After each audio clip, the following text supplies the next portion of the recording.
A 13-year-old suffocates his baby half-sister and stepbrother to free them from Satan and hell. His punishment? A century behind bars. This story will make your skin crawl.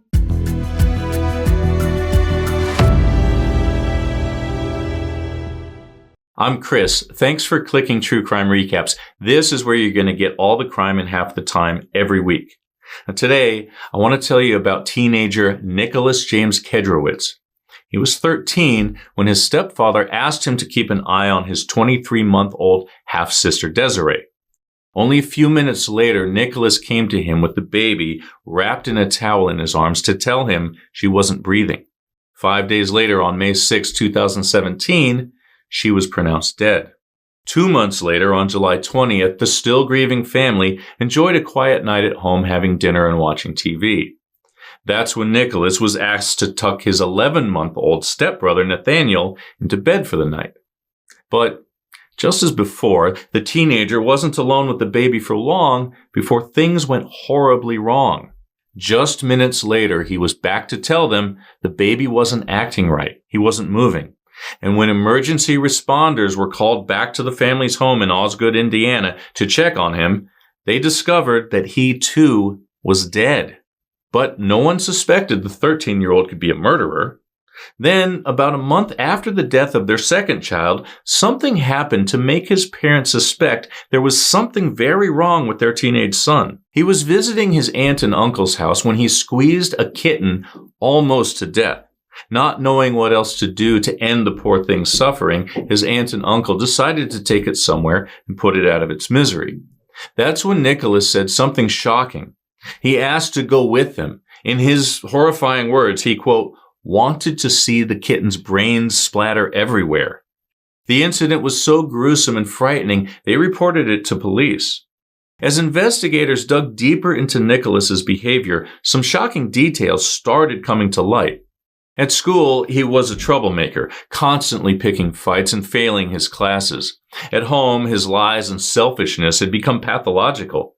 But most frightening of all was his unpredictable temper that they compared to the Incredible Hulk. An in-depth psychological evaluation reported on by the Indianapolis Star revealed his shocking state of mind. He talked about sharp knives and burning fire. He said he wanted to free Desiree and Nathaniel from Satan and hell. When he was asked if he delivered them from hellfire, he refused to answer, but shared a dream he had, a dream that was more like a nightmare. He talked about an angel who helped him save them from hell and the chains of fire so they would not have to live in the hell he lived in. What was the hell Nickalas was going through? His answer? Chores.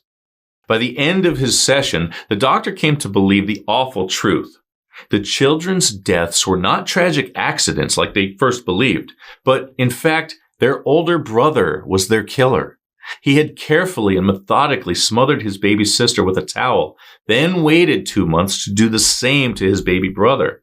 But before May 2017, his mother told WTHR News that her son was just a typical kid with a great track record. He was nothing like the monster he seemed to have turned into. She believes the hell he was living in may have something to do with his stepfather's temper. Unfortunately, there's not a scientific formula to identify child killers before they take a life. But experts say extreme behavior changes like acting up at school are a big red flag. And studies say a whopping 70% of violent criminals abused animals as kids. Compare that number to 6% of nonviolent offenders, and it's clear that animal abuse is a major indicator of tragedy to come. A year after the murders, he was arrested in August 2018. According to the Indianapolis Star, 5 doctors testified about his mental competency. 3 out of the 5 said he was not fit for trial. 2 testified that he was. An Indiana judge sided with the 2 who declared him fit, and Nickalas was tried as an adult with no diagnosis about his deteriorating mental health. Throughout the entire proceedings, he showed no remorse, and it took only 6 hours for a jury to find him guilty. His punishment? 100 years in prison. What do you think?